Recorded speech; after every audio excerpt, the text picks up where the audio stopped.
अब चंद मिनटों में दूसरे चरण का मतदान को लेकर के जो चुनावी प्रचार का शोरगुल था वो अब थमने वाला है और इसी क्रम में आज हम मौजूद हैं घोसी विधानसभा क्षेत्र में। घोसी विधानसभा क्षेत्र से जनसुराज के प्रत्याशी प्रभात कुमार जी हमारे साथ हैं। अभी हम उनसे बात करेंगे कि क्या है, आपने पूरा आज रोड शो किया है घोसी विधानसभा क्षेत्र में, लगातार नॉमिनेशन के बाद आपने प्रचार प्रसार किया है, तो क्या लोगों का मतलब राय है, क्या विचार है, कैसा रुझान है आपके प्रति, इन सभी मुद्दों पर अभी बात करेंगे। हमारे साथ मौजूद हैं जनसुराज के प्रत्याशी प्रभात कुमार जी। अभी हम उनसे इसको लेकर के बात करेंगे।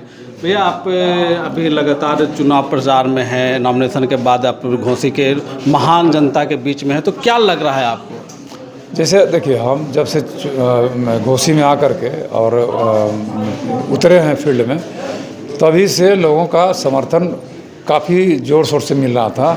और इसका असर था कि प्रशांत किशोर जी ने जो 5 गारंटियों के लिए लोगों को ये किया था कि हम अगर सरकार में आएंगे तो ये 5 गारंटी हम लोग लागू करेंगे। उन 5 गारंटियों का पूरा प्रभाव था लोगों के दिल में बसा हुआ था। और ख़ास करके जो सबसे बड़ी समस्या यहाँ जो पलायन की है, मज़दूरों को यहाँ रोज़गार नहीं मिलता है। मज़दूरी करने के लिए लोगों को 2-2 दिन 3-3 दिन ट्रेन में सफ़र करके बाहर जाना पड़ता है।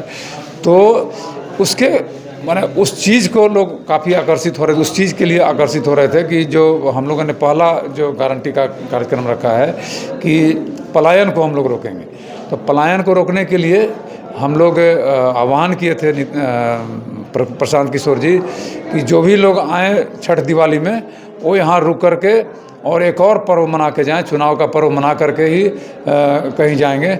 और हम लोग बोले हैं, हमारे नेता कह रहे हैं कि एक सप्ताह सरकार बनने के 1 हफ्ते के अंदर हम लोग एक अलग विभाग बनाएंगे जो इस पलायन को रोकने के लिए क्या क्या किया जा सकता है उसको हम लोग तैयार करेंगे। टेक्निकल लोग उसके रहेंगे, इकोनॉमिस्ट लोग रहेंगे और उस पर हम लोग काम करेंगे। और ये 1 साल का हम लोग समय लेंगे। अगले दीपावली और छठ में जो लोग आएंगे या उसके बीच में ही ये 1 साल का हम लोग का माने लैंडमार्क है, टाइमलाइन दिया हुआ है कि इसके बाद किसी को बाहर जाने की ज़रूरत नहीं पड़ेगी, रोज़गार यहीं मिलेगा और मजबूरी में किसी को बाहर जाकर के मजदूरी नहीं करना पड़ेगा। प्रभात जी, आप जनसुराज के प्रत्याशी हैं। एक समय था कि आप नीतीश कुमार के बहुत करीबी थे, नीतीश कुमार आपके पारिवारिक सदस्य हैं, तो क्या ऐसी नौबत आई कि आप जदयू छोड़ करके जनसुराज ज्वाइन किए? जैसे मैंने आइडियोलॉजी की बात है, वो धर्मनिरपेक्षता की बात करते थे, धर्मनिरपेक्ष राजनीति के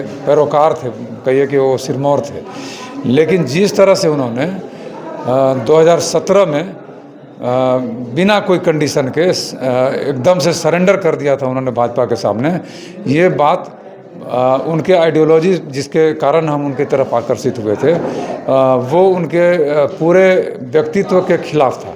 और हम भी चूँकि उनको उसी धर्मनिरपेक्ष जो छवि थी उसके कारण उनसे जुड़े हुए थे। और जैसे ही लगा कि ये आदमी अब धर्मनिरपेक्ष नहीं है, कुर्सी सापेक्ष हो गया है, तो कुर्सी सापेक्षता के कारण, उनकी कुर्सी सापेक्षता के कारण हम उनकी पार्टी को छोड़ दिए थे।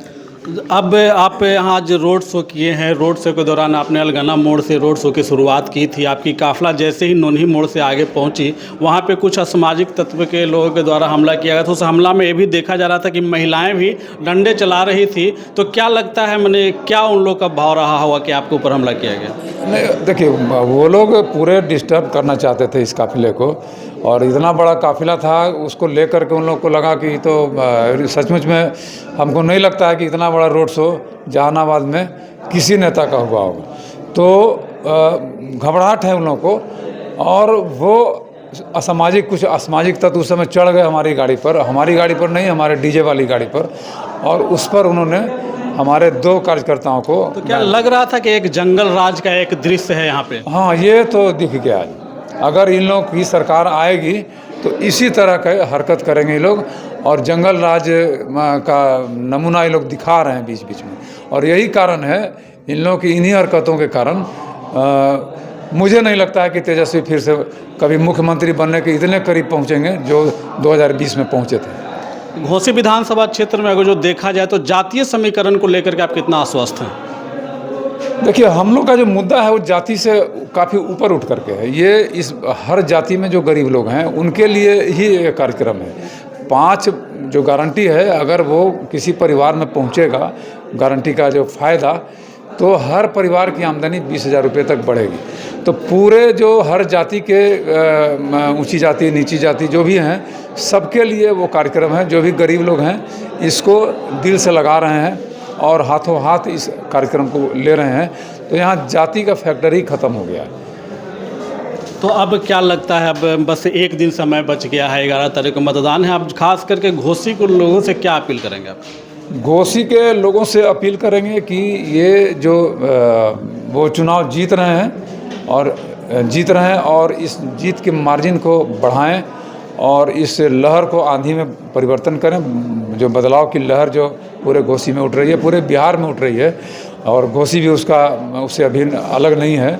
तो घोसी में लोगों को कहेंगे कि पूरे बिहार में इसको ऐसा इतनी मार्जिन से यहाँ जीतें कि पूरे बिहार में एक रिकॉर्ड हो जाए, और प्रशांत जी को का अलग से ध्यान आए कि भाई घोसी की जनता हमारे साथ कितने मजबूती से खड़ी है। तो ये हमारे साथ जनसुराज के प्रत्याशी प्रभात जी थे। अब बस बहुत कम समय बचा है, कुछ ही देर में जो प्रचार का शोरगुल है वो बिल्कुल थम जाएगा, और 11 तारीख को यहाँ मतदान होना है और 14 तारीख को मतदान के बाद काउंटिंग की प्रक्रिया होगी। अब देखना ये होगा कि घोसी की जनता प्रभात कुमार पर कितना विश्वास जताते हैं। जहानाबाद से बिहार न्यूज़ के लिए चंदन मिश्रा की रिपोर्ट।